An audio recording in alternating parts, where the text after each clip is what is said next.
Começa agora mais um programa TV Secor, o canal do comerciário que você assiste todas as manhãs e segundas-feiras em www.secor.org.br, também em tvosasco.com.br, pelos canais 3 da Operadora NET, 6 da Cabonet e 8 da Vivo Fibra. Nesse primeiro programa ao vivo do ano, nós vamos falar aqui sobre algo que está incomodando os trabalhadores, perturbando o dia dos trabalhadores e dando muito trabalho aos sindicatos, que é a nova reforma trabalhista. Para falar sobre esse tema, nós temos aqui a presença dela, que é advogada, especialista em direito do trabalho, a Luciana Chaves. Doutora Luciana, bom dia, tudo bem? Bom dia, Jefferson, tudo bem? Muito obrigado por reservar um espacinho na sua agenda para vir conversar aqui com os trabalhadores e as trabalhadoras a respeito desse tema tão polêmico para o dia a dia dos trabalhadores agora, né, Luciano? Também aqui conosco o nosso secretário-geral do sindicato, vice-presidente Luciano Leite. Tudo bem, Luciano? Tudo bem, Jefferson. Bom dia, Luciana. É um prazer, um privilégio estar aqui com vocês. Quero desejar feliz ano novo a toda a família comerciária e as pessoas que estão nos assistindo.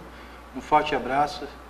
Fiquem conosco aí mais um ano. 2018 é um ano que promete, né? Apesar de ser um ano de incertezas, né? Muitas incertezas, a gente está aí para poder acompanhar as pessoas e tirando dúvidas e contribuir com um pouquinho de conhecimento também de coisas que são tão relevantes para as nossas famílias, né? De um modo geral. Pois é, Luciano, um ano em que vai ser fundamental, ainda mais fundamental a participação do trabalhador no sindicato, um ano cheio, como você disse, cheio de incertezas, mas também cheio de luta, né, Luciano? Essa é a grande verdade, né? Um ano que a gente tem eleições, a gente tem muitas tarefas aí a serem cumpridas, mas eu acredito que, não só aqui na região, mas no Brasil como um todo, as pessoas estão começando a acordar para uma vivência maior, para uma participação maior, né? E quando a gente percebe que isso é um movimento geral, né? Independente de que segmento ou das crenças individuais de cada um, mas a participação política das pessoas na sociedade em si, eu acho que é o grande fator relevante da democracia. Então, para nós é muito bom, muito importante a gente perceber que as pessoas estão acordando para isso nesse momento, né? As pessoas se deram conta que precisam se mobilizar, né? Que tem um papel social fundamental e às vezes pensa que uma ação individual é pouca, mas se cada ação individual acontecer, principalmente dos trabalhadores, me parece que isso pode redundar em benefícios e talvez até em modificações de questões que estão sendo danosas, que a gente visualiza como danosas, né, nas reformas que estão, uma já em vigor e outra sendo encaminhada. Pois é, e a gente alertava isso, né? Esse congresso foi considerado o mais conservador desde 64, né? E aí o resultado da eleição de um congresso conservador, como foi danoso para os trabalhadores, como tem sido danoso para os trabalhadores, né? Talvez isso sirva de alerta para os trabalhadores votarem aí nessas próximas eleições em representantes legítimos dos interesses dos trabalhadores, né, doutora Luciana? Me parece que houve uma mobilização da classe empresária, né, e esse governo abarca muito a classe empresária, e acredito que a resposta a essa mobilização precise ser uma mobilização maior ainda da classe trabalhadora, né, junto aos sindicatos, investindo nos sindicatos, se fortalecendo para poder fazer frente ao que está aí querendo se instituir, né, e que traz muitas perguntas ainda. A gente não tem a resposta do que será, precisa ter o caminho trilhado para que vá se entendendo melhor. Verdade, já fica o alerta aí no programa ao vivo inaugural desse ano 2018, já fica o alerta para os trabalhadores aí. Mas vamos então falar sobre a nossa pauta. Antes da gente entrar na nossa pauta, deixa eu pedir para a doutora Luciana falar um pouquinho da experiência profissional dela, falar um pouquinho da trajetória profissional, doutora Luciana. Sim. Eu me formei pela PUC do Rio Grande do Sul, Pontifícia Universidade Católica, em 2007. Tive meu escritório próprio durante bastante tempo, comecei especialização, sou pós-graduanda pela IMED Cetra em Direito do Trabalho. Me mudei há pouco para São Paulo para atuar num outro escritório de advocacia, agora como advogada contratada. E E aí, sempre em defesa da classe trabalhadora. Desde a formação foi direito do trabalho o interesse principal. Foi direito do trabalho o interesse principal. Quando eu iniciei na faculdade, eu já comecei estágio num escritório de advocacia trabalhista de Porto Alegre, muito conhecido por cuidar dos direitos dos trabalhadores, na época com Carlos Araújo, que é uma pessoa que sempre, inclusive, tido como assistencialista, mas que tinha muita noção das dificuldades, né, da classe trabalhadora, dessa luta entre capital e trabalho que se estabeleceu já desde os primórdios. Agora, para o direito do trabalho, a reforma trabalhista mudou um monte de coisas, né? Mudou uma porção de aspectos. Formas de contratação, de exato, demissão. Formas de contratação, direitos que, embora o governo tenha feito uma intensa propaganda dizendo que não extinguiu nenhum direito, formalmente, isso talvez seja até meia verdade, mas do ponto de vista da organização do trabalho mudou muita coisa, né? Então, e algumas coisas estão causando bastante dúvidas nos trabalhadores, né? Formas novas de contratação. Tem um novo expediente aí que é o contrato intermitente, que a gente não sabe muito bem, né, Luciano? Como é que é isso? Como é que vai se dar esse contrato intermitente? As empresas vão passar a utilizar. Como é que é o contrato intermitente, doutora Luciano?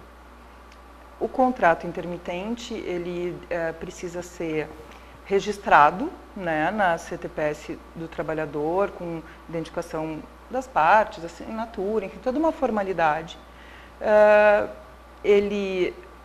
O trabalhador vai ter períodos de atividade e inatividade, né, atividade quando requisitado pelo empregador, que vai precisar chamá-lo num prazo de 3 dias, com uma antecedência de 3 dias corridos para prestar esse trabalho. Ele tem uma subordinação, ele é um empregado contratado pela empresa, mas ele só vai receber a sua remuneração no período em que trabalhado. E ele nunca vai saber qual exatamente isso. Então, conseguir ajustar uma rotina, um orçamento, me parece, num primeiro olhar, que vai ser bastante difícil para o trabalhador, né? A ideia de que ele possa ter vários contratos, na prática, pois é, isso foi vendido para o governo como uma vantagem, que ele pode ter mais de um contrato, pode ter mais de um emprego, mas como é que ele se organiza se ele não sabe quando é que ele vai trabalhar? Isso. Então, essa é a pergunta de todos nós hoje. Me parece uma precarização do trabalho, a própria questão da hora que ficou estipulada, que seria a hora pelo mínimo, né? Ou entendo outro trabalhador que exerça a mesma função, intermitente ou não, que ele receba o mesmo valor da hora deste trabalhador. É justo isso, que ele receba o mesmo valor? Já que o trabalho dele vai ser eventual, digamos assim, não teria que ser uma hora mais benéfica para ele, um valor de hora mais benéfico? Porque, na verdade, essa forma de contratação, me parece que ele vai estar um pouco suprindo ou sendo parte no risco do negócio, né? Porque o empresário está com uma demanda menor, não chamamos, deixa ele lá. Mas quando precisa, ele venha e me socorre, né? Digamos assim.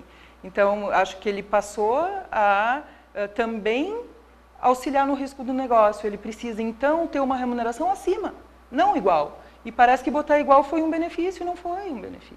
Pois e a gente viu, né, Luciano, já circulou na internet, em alguns veículos de comunicação, contratos aí pagando R$4, R$3, R$2 a hora de trabalho, né, prevendo para o trabalhador uma remuneração de R$150, R$200 no final do mês. É um absurdo isso, né? Jefferson, Luciana, eu costumo dizer que existem pessoas boas e pessoas más intencionadas em todos os segmentos, né? Dentro da universidade, você vai ter pessoas boas e vai ter um bom professor e um mau professor. Tem um bom médico e tem um mau médico, como nós vimos nesses dias na TV, né? Os caras que vão lá e carimbam o dedo de silicone. Ontem passou o dia fora. Né? Não fazem o trabalho, vão atender nas suas clínicas. Existe um bom trabalhador, também existe um trabalhador que não é tão dedicado assim. E existe também um empregador bacana, e existe aquele que a gente trocaria o B pelo S, entendeu? Não é tão bacana assim. Né? O que acontece com esse tipo de empresário? Eles acabam visando só a questão da lucratividade, sem observar o aspecto humano também das questões. E não entendem, por exemplo, se você não garante condição de vida, saúde, qualidade de trabalho para as pessoas, né, você não faz a mola da economia girar. E todo mundo perde no final. Então, a conta não vai bater no final. Eu estive recentemente com a secretária-geral da ANAMATRA, e qual que é o entendimento comum entre os magistrados, Luciano? Que para você ter um trabalho intermitente, né, e uma jornada intermitente, necessariamente, para se legitimar, tem que haver também, isso deve ocorrer dentro de uma função intermitente. Por exemplo, o caixa de supermercado não pode ter um trabalho intermitente. Sim. Porque o mercado ele tem uma jornada específica, pré-fixada, vamos supor, das 8 às 10 da noite. Aquela é a jornada do mercado. Né? Então, o trabalhador do caixa, ele tem um horário e uma jornada específica. Então, você não pode fragmentar aquela jornada para aquela função, porque ela não exige um trabalho intermitente. Agora, por exemplo, pessoas que trabalham com contratos de manutenção de equipamentos de caixa, por exemplo, de banco. Né? Então, quando que eles têm uma função que ela oscila. Né? Então, dentro da nossa categoria, por exemplo, eu tenho esses dois tipos de trabalhadores. Tanto aquele que conserta o caixa, né, de banco, né, que faz a manutenção, como as pessoas que trabalham já dentro de um posto de trabalho específico. Então, a gente entende o quê? Que a questão da jornada intermitente, ela, na verdade, a gente traduz na nova legislação como ausência de jornada.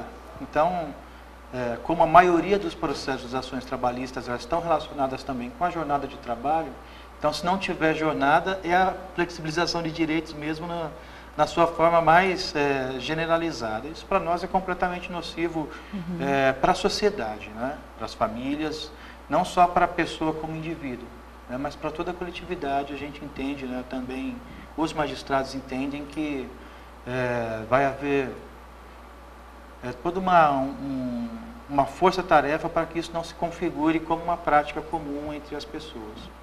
Olha aí, assunto interessante, mas quando é interessante o tempo voa, né? A produção já está avisando aqui que nós temos que partir para o intervalo. A gente vai fazer agora um rápido intervalo, mas você continua ligado aí no TV Secor.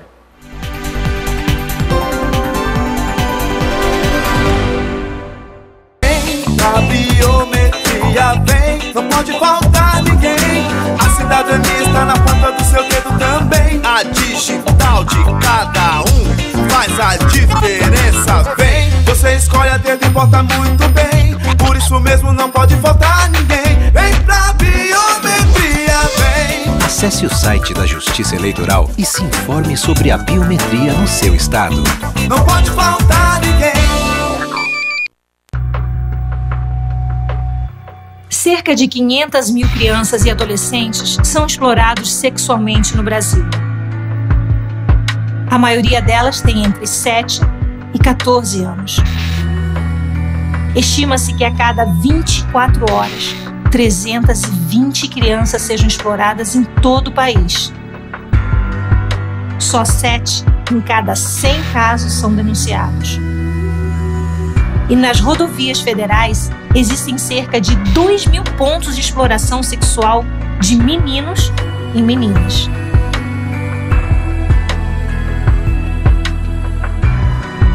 Exploração sexual de crianças e adolescentes. Os números assustam. Um número salva. Disque 100 e denuncie. Sua atitude pode salvar uma vida. Hospital e Maternidade Sino Brasileiro. O seu hospital ainda melhor. Além de excelência, você encontra a tradição e a qualidade da conceituada Rede D'Or São Luís. Um grupo referência em cuidar da saúde e do bem-estar das pessoas. É aqui que você encontra a mais alta tecnologia para a sua saúde e da sua família. Além de um completo centro médico com mais de 30 especialidades, consultas com hora marcada e um núcleo especializado no tratamento da obesidade. Hospital e Maternidade Sino Brasileiro, ainda melhor para atender você.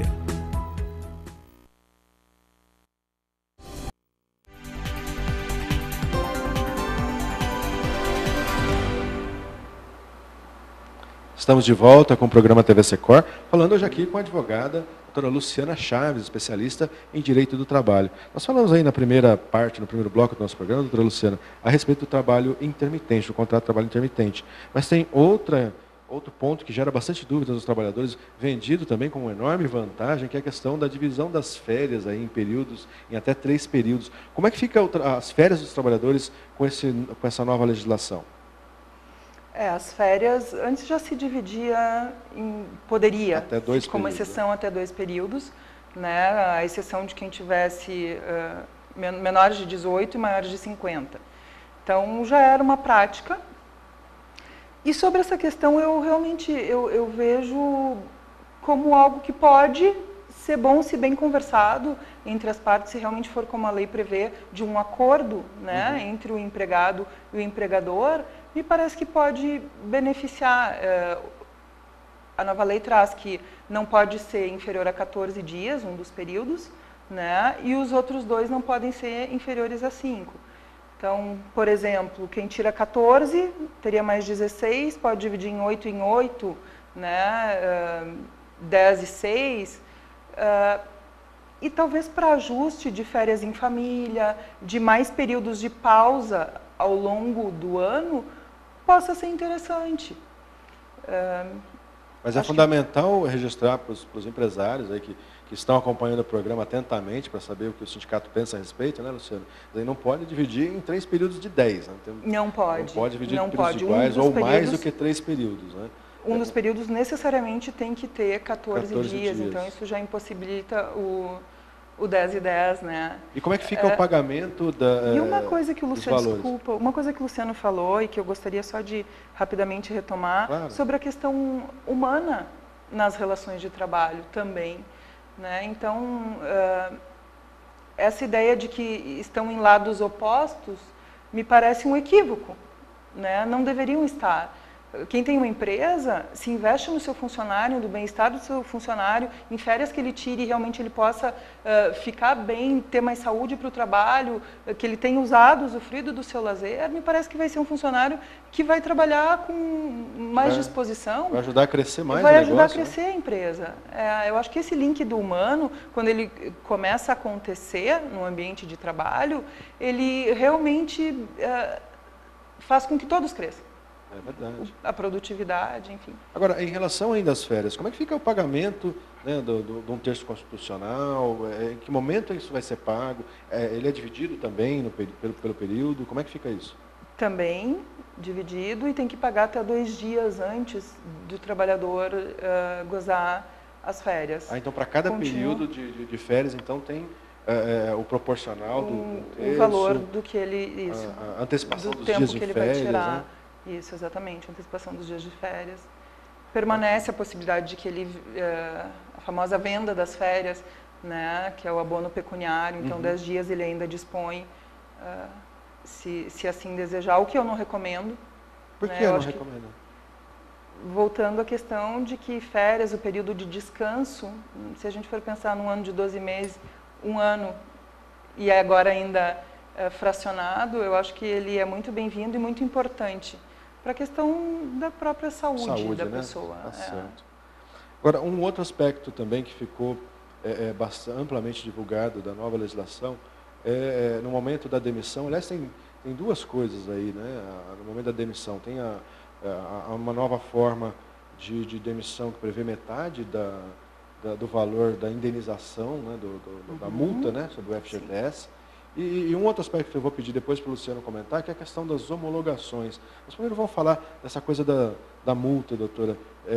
como é que é esse novo formato da demissão consensual, né, negociada? Como é que é isso? Consentimento mútuo, né? Uma rescisão do contrato de trabalho em que as partes acordam, né? O empregado diz, olha, eu não quero mais trabalhar, e a empresa diz, tá bem, a gente também não necessita mais da tua força de trabalho. Então, como é que se faz isso? Nós te pagamos metade do aviso prévio, metade da indenização do FGTS, que é de 40%, vai ser 20%, e ele pode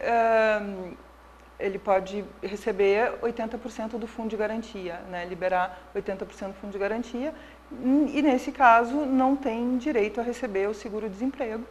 Né? A ideia da legislação me parece que seja o seguro-desemprego é quando acontece uma demissão sem justa causa, onde tu é surpreendido, né? Pela falta de trabalho e da remuneração, e nesse caso seria um acordo entre as partes. Agora, falar em acordo é ótimo, né? Quando a gente está lidando com um empresário que tem essa preocupação, né, com o social, né, com o lado humano da questão, mas muitas vezes não é o que acontece, né? E como é que fica a relação de força do trabalhador no momento em que ele for surpreendido com o patrão, falando, olha, nós decidimos consensualmente que eu vou te demitir, você vai receber metade do fundo de garantia, porque é o que eu consigo te pagar, o que eu quero te pagar. Tem que pressupor muita boa vontade do lado patronal também? Sim, é verdade, essa situação pode acontecer, mas acredito que em acontecendo ele pode não concordar, pode não haver esse consentimento mútuo, e o patrão então vai ter que necessariamente dizer, tá, se tu não concorda, serás despedido, né, no formato sem justa causa, né, no que já é conhecido. Não estou visualizando nesse momento uma forma de que ele seja compelido necessariamente a dar o consentimento para uma rescisão por mútuo acordo. Aí quando a alternativa ele pode se negar e dizer, não, eu vou continuar vindo trabalhar, se quiseres me despedir, me despeça. E quando a alternativa é, bom, então eu vou te despedir, você procure seus direitos, como eu costumo dizer por aí, né? Isso. Bom, aí isso segue, eu acho que, pela legislação que nós já conhecíamos, né? Aí ele vai ter que pagar todos os direitos, aviso prévio, indenizado, vai precisar pagar as rescisórias, enfim, todas as parcelas, a liberação do fundo, enfim. Isso deu um gancho para a gente falar do próximo assunto, mas antes da gente entrar no próximo assunto, pedir para o Luciano comentar essa questão das homologações, que agora uma das questões da nova lei é de que não existe mais a obrigatoriedade das homologações serem feitas no sindicato. Mas a recomendação do Secor não é essa, né, Luciano? Na verdade, na nossa vida, nós não somos obrigados a nada, né? Nós nunca fomos obrigados a nada. Nós, no sindicato aqui de Osasco, nós nunca cobramos para fazer homologação. Nós temos aí um custo fixo de mais de R$50 mil por mês só com homologadores. Né? Exatamente para prestar um serviço, não, para as empresas que, quando iam para o Ministério do Trabalho, não tinham, por exemplo, a possibilidade de um agendamento com mais eficiência, e também para os trabalhadores não ficarem, por exemplo, à mercê de um tempo exaustivo para se homologar, né? Então, nós temos em todas as nossas sedes vários homologadores, né? Nós estamos em 7 cidades, cada uma das cidades nós temos ali, naquela planta, um setor de homologação, né? E nós nunca cobramos homologação, como alguns outros sindicatos cobram, né? Até seria justo fazer essa cobrança agora que a conjuntura é diferente. Mas o que acontece? Para o trabalhador, nós começamos o programa falando sobre um período de incerteza. Tanto para o trabalhador quanto para a empresa, por que a gente recomenda que a homologação ela seja feita? Porque aquele momento é o momento ideal da pessoa retirar todas as suas dúvidas. E é claro que, por exemplo, se houver algum erro da contabilidade, algum erro de pagamento, algum erro que seja por uma natureza do equívoco em si, do cálculo, aquilo vai ser corrigido por mais uma pessoa. Então, é uma segurança tanto para o trabalhador como para a empresa também que aquele assunto foi encerrado. Então, quando você homologa no sindicato, que é uma entidade respeitada, nós, por exemplo, aqui, Luciano, nós na região, foi feita uma pesquisa por um órgão particular, e ele apresentou, por exemplo, a nossa entidade como uma das entidades que tem mais respeitabilidade na região. né? Isso já há anos seguidos. Desde 2000 para cá, nós vemos recebendo premiações pela questão da excelência no atendimento. Então, a homologação em si, ela garante para a empresa que ela vai ter um assunto encerrado e para o trabalhador também que ele teve seus direitos respeitados. Então, eu acho que é saudável continuar a manutenção das homologações no sindicato, mas que para nós, por exemplo, é um custo a mais, né? Nós estamos aí sem... Não é uma coisa que nos assusta. Nada na reforma trabalhista, como ela foi colocada, que agora para nós a gente entende como lei vigente, para nós nada nos assusta, né? Nós sempre vamos continuar fazendo a luta e organizando os trabalhadores, atendendo as pessoas e solucionando os problemas, porque de uma forma geral, Luciana, a nossa intenção é melhorar a vida das pessoas. Então a única coisa que nós queremos é isso, nada além, né, disso, melhorar a vida das pessoas, seja no seu local de trabalho, na sua casa ou na sociedade como um todo, né? Então essa é a nossa razão de existir, né? Sim, eu acho que esse também é o diferencial dos sindicatos, né, que vão realmente se manter essa prestação eficaz de auxílio ao trabalhador, essa preocupação de que ele esteja abarcado e amparado, né? Então, acho que quanto mais essa proximidade acontecer, os sindicatos realmente não têm por que se preocupar com as questões da reforma. Exatamente. Pois é, agora... Parabéns. Obrigado. Esse assunto deu gancho para a gente falar de um outro, então vai ser o último tema da nossa conversa hoje aqui, que é a questão do momento da demissão, né, que está gerando muita polêmica, já tem notícias que estão causando dor de cabeça aos trabalhadores, que é a questão das custas judiciais dos processos. Uma mudança importante, hein, determinou que parece que a parte perdedora, mesmo sendo o trabalhador, vai arcar com as custas de um processo, doutora. Como é que fica essa situação agora? Se o trabalhador, né, quando ingressa com a reclamatória, a gente chama de autor ou reclamante, ele não for beneficiário da justiça gratuita, ele realmente, ao final do processo, vai arcar com custas e os honorários de sucumbência, né, que se destinam ao advogado da parte contrária. Infelizmente, aqui a produção está avisando que o nosso tempo já chegou no final. Luciano, vou pedir para você fazer um encerramento dessa vez e fazer aqui o convite para a doutora Luciana voltar outras vezes para a gente falar desse tema, né? Bom, primeiro queria agradecer a audiência de vocês, né? Um forte abraço. Queria desejar para o nosso amigo Otávio, que nos deu uma ideia fantástica a respeito dessa questão da...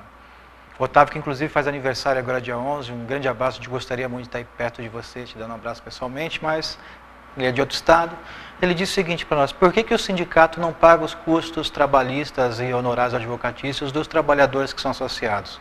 Nós estamos fazendo estudo de viabilidade disso, Jefferson, e possivelmente para os trabalhadores que forem sócios do sindicato, em caso da perca daquela ação trabalhista, o sindicato vai ficar com o ônus dessa parte que está colocada. Doutor Luciano, é um prazer, um privilégio incomensurável ter você aqui com a gente. Esperamos você de volta agora que você está aqui em São Paulo, né?